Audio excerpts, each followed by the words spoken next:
총알 뉴스입니다. 지난해 생리대의 안전성 문제가 제기되면서 사회적 논란이 됐죠.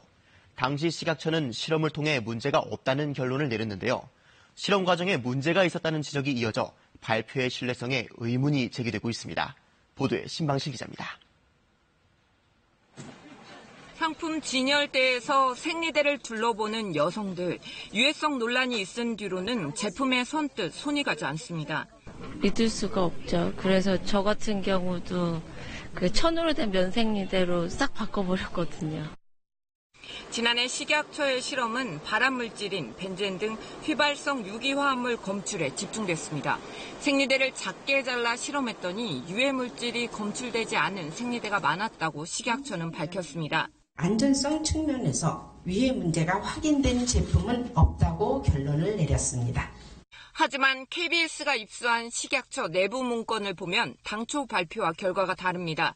핵산이나 벤젠 등 유해물질이 대부분 불검출로 나온 발표와 달리 검출된 제품이 늘어납니다.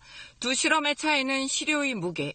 최종 발표 당시 생리대 시료는 0.1g, 그러나 KBS가 입수한 내부 문건은 0.5g으로 실험한 내용입니다. 왜 유해물질 검출이 적게 나온 실험 결과만 발표했는지 의문이 드는 대목입니다. 실험하는 모든 과정은 0.1g으로 해서 세팅을 했고요. 처음에 0.5g도 해봤겠죠. 그런데 최적의 조건 잡았는 게 이제 0.1g으로.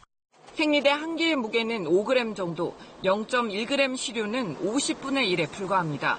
시료의 양이 충분하지 않으면 유해물질의 검출 확률도 떨어질 수밖에 없습니다.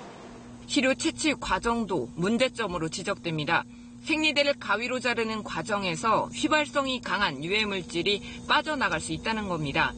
이 VOC가 외부로 방출될 수 있다는 가능성을 충분히 염두에 두고 실험을 했어야 되는데 식약처 실험 과정에서는 그런 흔적이 보이질 않아요. 전부 또는 일부가 방출되고 난 다음이니까 의미가 없는 거죠.